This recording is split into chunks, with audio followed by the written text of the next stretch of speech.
Hi guys, this is Buzeal and today I'm going to do a short video on my first trimester. Now, one of the things that I regretted the most from my first pregnancy was that I did not record or even gather information. Like I did not write it down, I did not journal about it. There was so much going on and I thought that I'm just gonna remember it all. However, as time passes by, the memories fade and I don't exactly remember the feelings or the symptoms that happened to me. So, not gonna do it this time. I am going to make an effort to record my journey with the second baby. My first trimester was not a good one. I mean, I had many breakdowns. I had anxiety. I was not myself at all. I mean, I understand why it was so, and why was I feeling, because we planned on getting pregnant in the second half of 2024. However, God had other plans, and my idea was to start the year getting back in shape because I wanted to lose some weight before we actually get into the next journey, because I cannot lose weight while I'm pregnant. So I was prepared mentally to lose weight, to join gym, and for me it was more like, oh God, what? And yeah, that was basically my reaction. However, at the same time, I was really happy that we're pregnant again and it's exciting. And as time went by, it started affecting my mind somehow that I just joined a new workplace and it was a very great opportunity and it was something that I could really well at. And being pregnant with a new job, I was not sure how I'm going to manage it all with the hormones and with the things that are changing in my body. So I was very stressed, and that was mostly seen on my face throughout. Brian was super supportive. He was very patient with my mood swings, very supportive, and came to just being around and just letting me be, because usually for me, when I get upset, I don't want any human interaction. So I used to work during the morning and then just sleep. So I did that for some time. Symptom wise, I did not vomit or was nauseous or stuff like that. Those things usually that are more common don't happen to me. Didn't happen to me in the first pregnancy, and even this time it didn't. It was more of just the emotional journey that I was going through that was really getting to me. So thanks, hormones. When it comes to appetite, I would like to highlight I did not have an appetite at all. However, if I had to eat, I really wanted only Goan food, which was quite a task because I didn't have the energy to cook and I didn't want to cook. I didn't have the interest to cook. Thirdly, in UAE, in Dubai specifically, not a decent Goan restaurant around. I've tried them all and nothing compares to the food that my mom made or like the authentic Goan food. However, Brian did YouTube it and try to cook some dishes, and those days were good. So that was one. And I didn't really know what should I do, I was just telling my body it's fine, like you can just eat anything, but nothing else was appetizing. And maybe that's why I did not puke, because normally you just force yourself to eat things that you don't want to, and then it end up coming out. However, I didn't eat, so I didn't puke. At least that's what I think. I may be totally wrong. I've not even started cleaning. I don't know how people do this multitasking.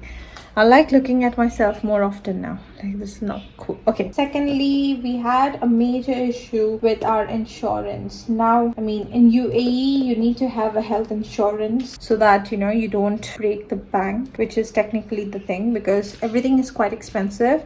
However, if you have a health insurance, it gets a little better on your pockets. I think I can do a whole new video on just the insurance part, because to be honest, when I was in this situation, it was very difficult for me to come to a conclusion, and I hopped on to any or every mom's group on Facebook for answers and advices from other moms. It was a little difficult to get around it. So I hope maybe the video would help any future mothers. So I'm going to make a separate video on insurance, important insurance. But for the application and approvals and blah blah blah, it took quite a while. There was at least a 3 weeks gap in between where I did not get any medical attention or any checkups done. I had the biggest scare of my life. I remember we went to church. I think it was the Three Kings feast day, and I was feeling normal but not my best self. And somehow when we went to church, I felt like there's some kind of discharge. I waited till the mass ended and then I ran into the washroom. I remember seeing a discharge which looked like blood, and I freaked out instantly.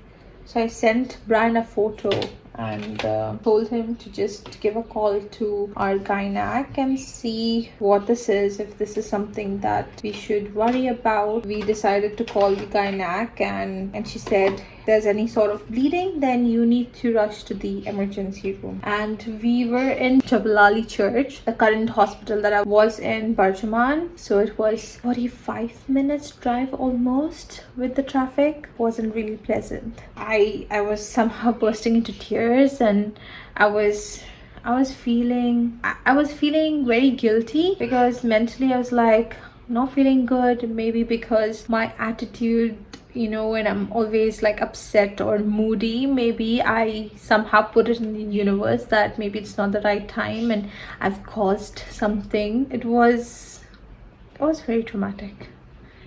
Brian also was very scared. I could make it out on his face. He said 2 words to me in the car. I held myself together because God's will at the end of the day. And it could also be that I was not eating very well. There's so many factors to consider. And what I learned that day was I should not be blaming myself for things instantly, because sometimes it's just things, but good things. So we rushed into the hospital. The thing with Meteor Hospital is they're always super busy, and it was taking longer because we had to wait for the doctor. My gynac was not in that time. She was doing morning shift, so she had to request another doctor who was on shift to have me checked. However, all the doctors were in emergency C-sections or something or the other was going on, so it was a long wait and I was just losing my mind. I was praying so hard for the safety of the child that I was carrying, and I was positive at that point that everything is okay. That happened at the end. When the doctors had a check, they said that it was nothing too serious, but maybe I should be taking some extra medications. They prescribed progesta for me. So this is basically medicine that supports early pregnancies. I got onto the meds. Doctor finally came to see me. She said nothing to stress about. It sometimes happens due to stress or whatever is going on. So try to be happy and try to enjoy the journey and not stress about other things. Try to take it a little easier. Maybe do yoga. I don't know.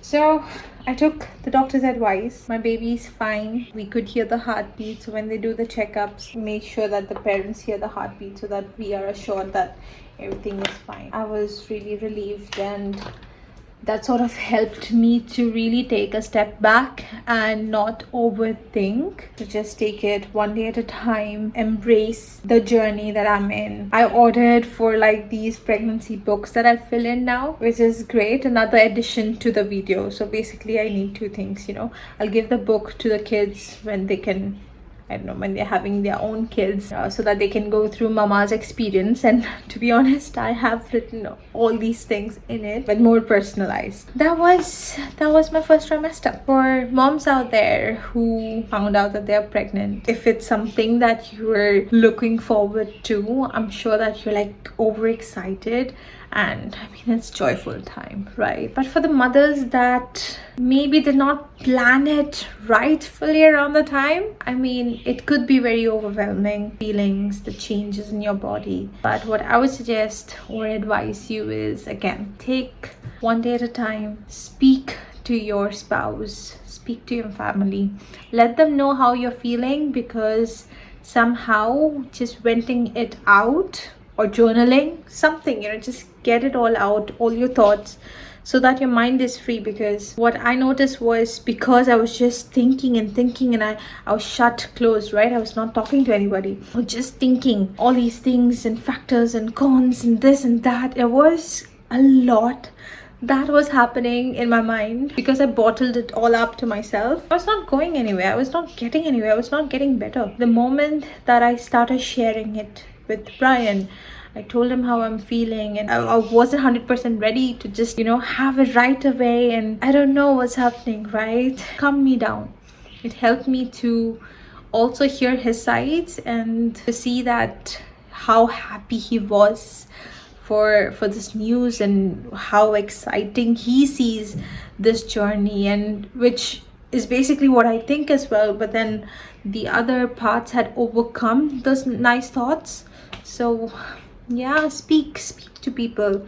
If you don't have anyone to speak to, then speak to a counselor, speak to a therapist, speak to somebody. Yeah, so I'm hoping that me sharing my journey can help you understand your feelings much better. I mean, my first trimester was more driven on emotions, and it was not the best emotions that I was feeling or thinking about.